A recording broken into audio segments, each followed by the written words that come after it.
आपण बघत आहात मराठी बातम्या CID तपास।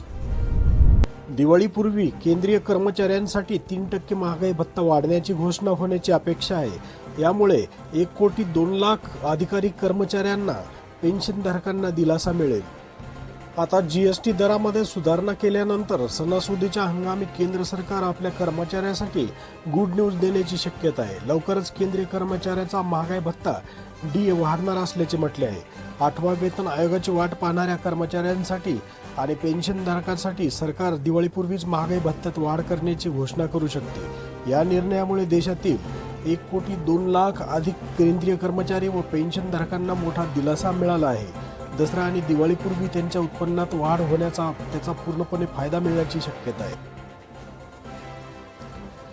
3 महिन्याची थकबाकी मिळणार। केंद्रीय कर्मचाऱ्यांना महागाईचा भत्ता 55% वरून 3% वाढून 58% होण्याची शक्यता आहे। ही वाढ 1 जुलै 2025 पासून मानली जाईल।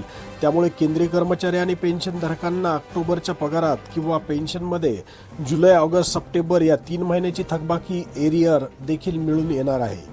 उपलब्ध माहितीनुसार ऑक्टोबरच्या पहिल्या आठवड्यात 3% DA वाढण्याची औपचारिक घोषणा केली जाऊ शकते। सरकार वर्षातून दोनदा 1 जानेवारी आणि 1 जुलै महागाईच्या वाढत्या प्रभावापासून कर्मचाऱ्यांना दिलासा देण्यासाठी महागाई भत्त्यात सुधारणा करते। या वाढीची घोषणा सर्वसाधारणपणे फेब्रुवारी, मार्च आणि सप्टेंबर, ऑक्टोबरमध्ये केली जाते।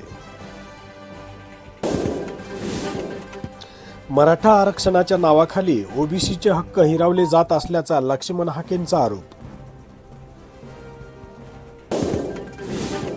मराठवाड्यात मागील 3 महिन्यात झालेल्या अतिपावसामुळे विभागातील 3,929 गावातील खरीप पिकांचा चिखल झाला आहे। 15,78,033 शेतकऱ्यांनी केलेल्या पेरण्या हातून गेल्या आहेत। असे असताना नुकसानीच्या पंचनामा अद्याप गती मिळालेली नाही। 5,62,727 हेक्टरवरील पंचनामे सध्या पूर्ण झाले आहेत।